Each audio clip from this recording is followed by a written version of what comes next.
दोस्तों, बचपन में आपने भी अपने घर वालों के मुंह से ये जरूर सुना होगा कि पैसे क्या पेड़ पे उगते हैं। और तब आपके पास उनके सवाल का कोई जवाब नहीं होता था। लेकिन आज ये वीडियो देखने के बाद आप उनसे ये कह सकते हैं कि हाँ, पैसा पेड़ पर ही उगता है। अब बहुत से लोग तो मुझे ये भी बोलेंगे कि भाई तू पागल हो गया है क्या? कैसी पागलों वाली बातें कर रहा है? तू पागल हो गया है क्या? लेकिन आज की इस वीडियो को देखने के बाद आप भी यही कहोगे कि भाई तू बिल्कुल सही कह रहा है। क्योंकि आज मैं एक ऐसी वीडियो लेकर आया हूं जिसमें हम एक ऐसे ही एक पेड़ के बारे में बात करेंगे जहां पर पैसा पेड़ पर ही उगता है। और ये पेड़ जितना पुराना होता जाएगा उतना ही ज्यादा आपको पैसे उगा कर देता चला जाएगा। अगर आपको भी ऐसे पेड़ के बारे में जानना है तो यार इस वीडियो को पूरे ध्यान से आखिरी तक जरूर देखना। ये वीडियो आपकी पूरी लाइफ चेंज करने वाली है। हो सकता है आप में से कई लोगों को इसके बारे में पता भी हो और वो लोग इसे अच्छे से यूज नहीं कर पाते होंगे। तो दोस्तों, आज की इस वीडियो में मैं आप लोगों को उस पेड़ के बारे में बताऊंगा, यानी वो तरीका बताऊंगा और उसे कैसे यूज करना है।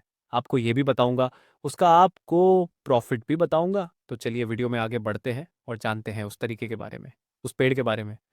लेकिन हमेशा की तरह आप लोगों से बस एक छोटी सी रिक्वेस्ट है कि अगर से अभी तक आप लोगों ने वीडियो को लाइक नहीं किया है तो यार प्लीज़ वीडियो को लाइक और चैनल को सब्सक्राइब करके बेल आइकन की घंटी दबाकर ऑल को ज़रूर सेलेक्ट कर लें। दोस्तों, आज की इस वीडियो में हम बात करेंगे द पावर ऑफ कंपाउंडिंग की, जिसे अल्बर्ट आइंस्टाइन ने भी दुनिया का 8वां अजूबा कहा है। जो कि अगर जिसने इसे अच्छे से जान लिया तो ये उसके लिए किसी अजूबा से कम नहीं है। और इसी वीडियो में ये भी जानेंगे कि कैसे इसके प्रैक्टिकल यूज से आप अपनी यंग एज में ही करोड़पति बन सकते हो और यंग एज में ही आप फाइनेंशियल फ्री हो सकते हो। तो दोस्तों, अगर आप भी कंपाउंडिंग की पावर को आज ही समझ लेते हो तो आप अपनी यंग एज में ही फाइनेंशियली फ्री हो सकते हो। और ये भी जानेंगे कि कैसे पैसे से पैसा कमाया जाता है और कैसे अमीर लोग अपने पैसे से ही काम करवाकर और भी ज़्यादा अमीर होते जा रहे हैं। लेकिन इससे पहले ये समझना ज़रूरी है कि फाइनेंशियल फ्री होने का क्या मतलब है। यानी मेरे कहने का मतलब है कि आप कैसे पता कर सकते हो कि आप फाइनेंशियल फ्री हो चुके हो।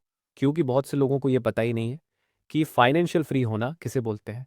तो दोस्तों, पहले मैं आपको ये बता देता हूँ कि फाइनेंशियल फ्री आप कब हो सकते हो। देखिए, बहुत से लोग सोचते हैं कि जब मेरे पास हर महीने मेरे खर्चे का पैसा आने लगता है तो हम फाइनेंशियल फ्री हो जाते हैं। लेकिन ये बिल्कुल गलत है।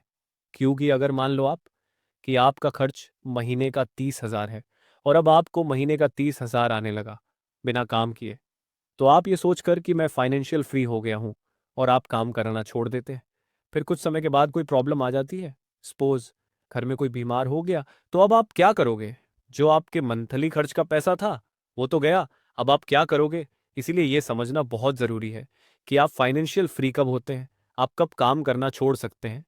देखिए, आपको एक रूल्स बनाना पड़ेगा, 50 20 10 10 10 का।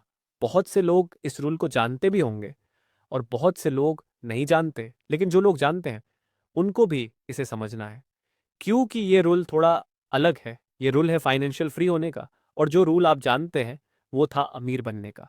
तो जैसे कि आपने देखा है, 50 20 10 10 में हम डिवाइड करने वाले हैं। सपोज आपकी इनकम 1 लाख है तो आपको अपने पैसे को ऐसे ही डिवाइड कर लेना है और उसी हिसाब से खर्च करना है। देखिए, आपको 50,000 अपने खर्चे के लिए निकालना है। उसके बाद 20,000 बच्चों के एजुकेशन के लिए निकालना है, क्योंकि बच्चों को पढ़ाना तो पड़ेगा ही। इसके लिए 20,000 आपको एजुकेशन के लिए निकालना है। फिर 10,000 मेडिकल के लिए निकालना है, क्योंकि आज के समय में ऐसा शायद ही कोई घर होगा जहां पर किसी न किसी की दवा न चलती हो।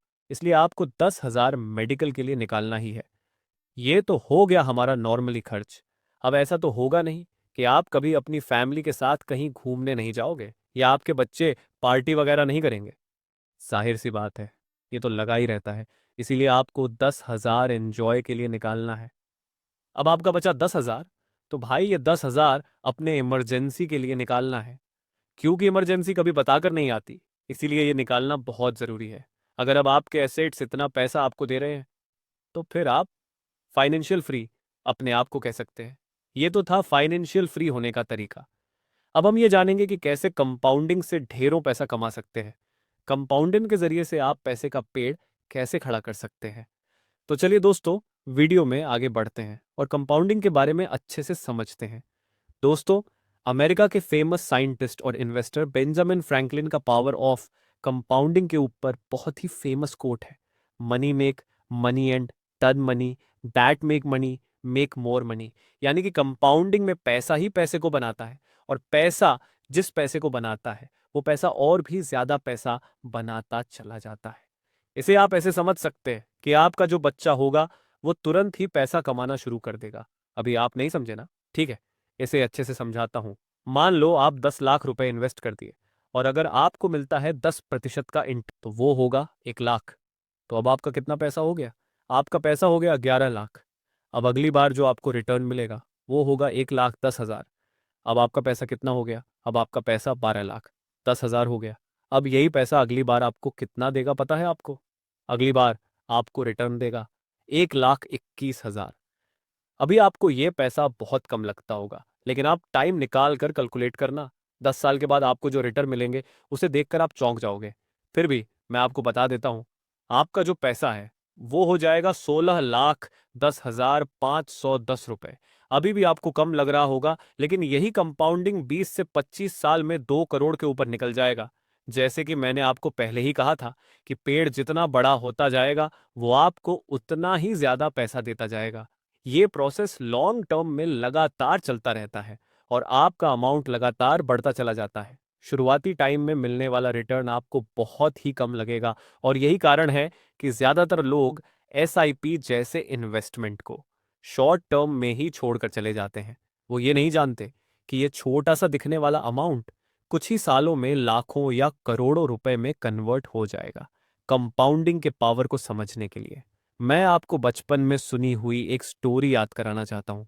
आपने बचपन में एक कहानी सुनी होगी जिसमें कंपाउंडिंग के जरिए से राजा कंगाल हो गया, क्योंकि उसे ये बहुत छोटा अमाउंट लगता था, और एक गरीब इंसान जो कंपाउंडिंग को समझता था वो राजा का राज्य पाट सब ले गया।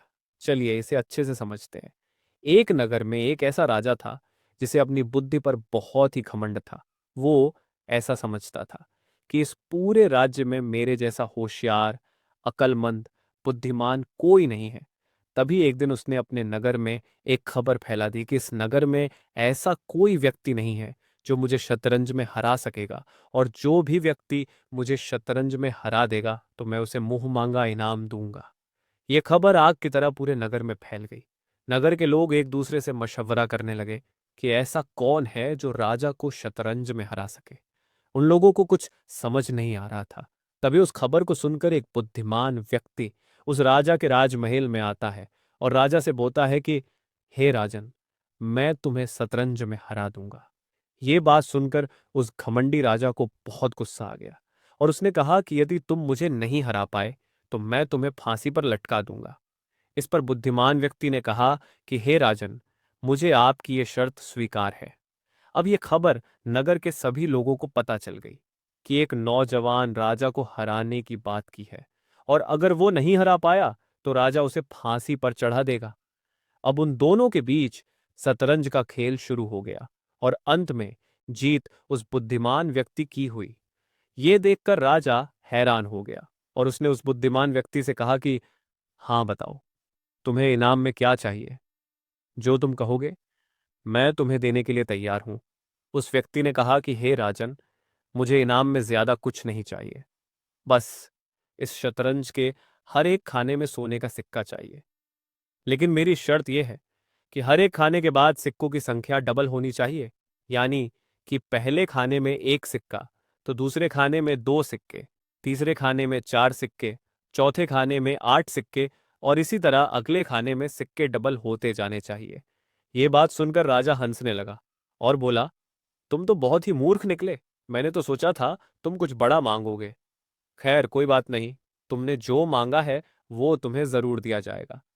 और फिर राजा अपने वजीर को बुलाकर कहता है कि जाओ वजीर, ये इंसान जैसे बोल रहा है उसी तरह इसको सोने के सिक्के दे दो।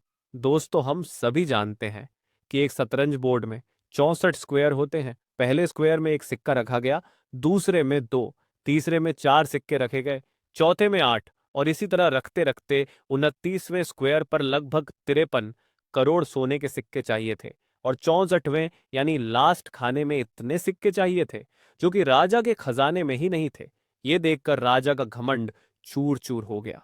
राजा भिखारी बन गया और एक भिखारी की हालत का वो इंसान राजा बन गया।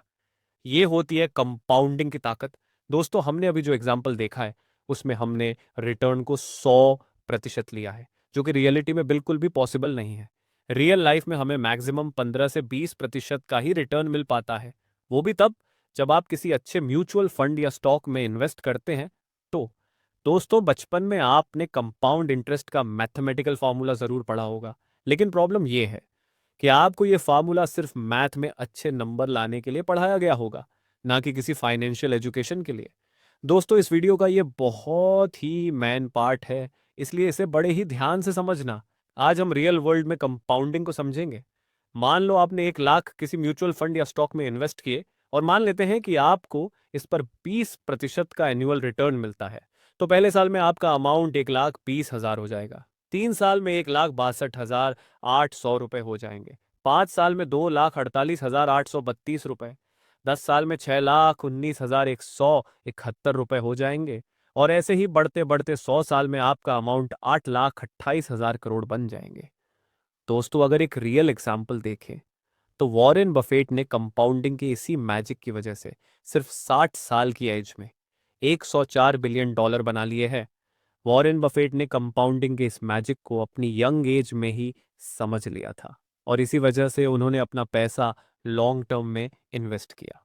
दोस्तों, वॉरेन बफेट कहते हैं कि कोई भी व्यक्ति धीरे धीरे अमीर नहीं बनना चाहता, सभी लोग बहुत ही जल्द अमीर बनना चाहते हैं और फाइनेंशियल इंडिपेंडेंट होना चाहते हैं, ताकि हम यंग एज में ही अपनी लाइफ को एंजॉय कर सकें। दोस्तों, अगर आप चाहें तो अपनी 40 साल की उम्र में ही करोड़पति बन सकते हो, लेकिन इसके लिए आपको 20 साल तक रेगुलर इन्वेस्टमेंट करना होगा। आप एक टाइम में इन्वेस्टमेंट से इतनी जल्दी करोड़पति नहीं बन सकते, क्योंकि आपको पहला 1 करोड़ बनाने के लिए लगभग 20 साल का समय देना होगा। और यदि आप रेगुलर इन्वेस्टमेंट करते जाएंगे तो दूसरा 1 करोड़ बनाने में आपको सिर्फ 5 साल से भी कम लगेंगे। अगर आप अपनी यंग एज में करोड़पति बनना चाहते हो, मतलब आप टाइम को कम करना चाहते हो, तो या तो आपको रिटर्न को बढ़ाना होगा या अपने इन्वेस्टमेंट अमाउंट को बढ़ाना होगा। यदि स्टॉक मार्केट में आप रिटर्न को बढ़ाना चाहते हो तो आपका रिस्क भी बढ़ता चला जाएगा, जो कि एक अच्छा ऑप्शन नहीं है। इसलिए जल्दी करोड़पति बनने के लिए आपको अपनी इन्वेस्टमेंट वैल्यू को बढ़ाना होगा। मान लीजिए आपकी अभी नई नई जॉब लगी है, तो आपको कोशिश करनी चाहिए कि आप अपनी सैलरी का 40% हिस्सा सेव करके इन्वेस्ट कर दें। हालांकि सैलरी का 40% हिस्सा सेव करना इतना आसान नहीं होगा, लेकिन आपको यंग एज में करोड़पति बनना है तो आपको थोड़ा कंजूस बनने की जरूरत पड़ेगी। आपको अपने खर्चों को तो मैनेज करना ही पड़ेगा। मान लो अगर अभी आपकी उम्र 25 साल है और आप एक कंपनी में जॉब करते हो और आपकी सैलरी 30,000 रुपये है, तो अगर आप 30,000 का 40% के हिसाब से सेव करते हो तो आपका जो पैसा सेव होगा वो होगा 12,000 रुपये। अब इसी पैसे को आपको इन्वेस्ट करना होगा, और ये पैसा आपको अगले 15 साल तक रेगुलर इन्वेस्ट करना होगा। तब आपको 40 साल की उम्र में जो अमाउंट मिलेगी वो होगी लगभग 1,50,00,000 रुपए। और यदि ये इन्वेस्टमेंट आपने 20 साल तक रेगुलर कर लिया तो 45 साल की उम्र में आपको जो अमाउंट मिलेगा वो होगा लगभग 4,26,00,000 रुपए, जो कि फाइनेंशियल फ्रीडम के लिए अच्छी अमाउंट है। तो दोस्तों, देखा आपने, पहले 1.5 करोड़ बनाने के लिए आपको पूरे 15 साल लग गए हैं, लेकिन फिर अगले 5 साल में ही 2,76,00,000 रुपए बन गए हैं। अब 40 या 45 साल की उम्र में आप अपनी लाइफ को अच्छे से एंजॉय भी कर सकते हो, क्योंकि इस एज में आपके पास पैसा और एनर्जी दोनों ही होगी। और यदि दोस्तों आपकी सैलरी ज़्यादा अच्छी है और आप 20 से 22 हज़ार इन्वेस्ट कर सकते हो, तो आप 35 से 36 साल की उम्र में ही करोड़पति बन सकते हो। और अगर आपने ये वीडियो यहाँ तक देखी है तो मुझे यकीन है कि आप पावर ऑफ कंपाउंडिंग को अच्छे से समझ गए होंगे, इसकी ताकत को समझ गए होंगे। अब आप अच्छे से समझ गए होंगे कि ये पैसों का पेड़ है और ये पेड़ जितना बुढ़ा होता जाता है उतना ही पैसा देता जाता है। तो दोस्तों, ये वीडियो आप लोगों को कैसी लगी है कमेंट करके ज़रूर बताना। वीडियो अच्छी लगी हो तो वीडियो को लाइक और चैनल को सब्सक्राइब करके बेल आइकन की घंटी दबाकर ऑल को ज़रूर सेलेक्ट कर लें। फिर मिलेंगे किसी और वीडियो में। तब तक के लिए आप अपना रखिए ख्याल और हमें दीजिए इजाज़त। जय हिंद, जय भारत।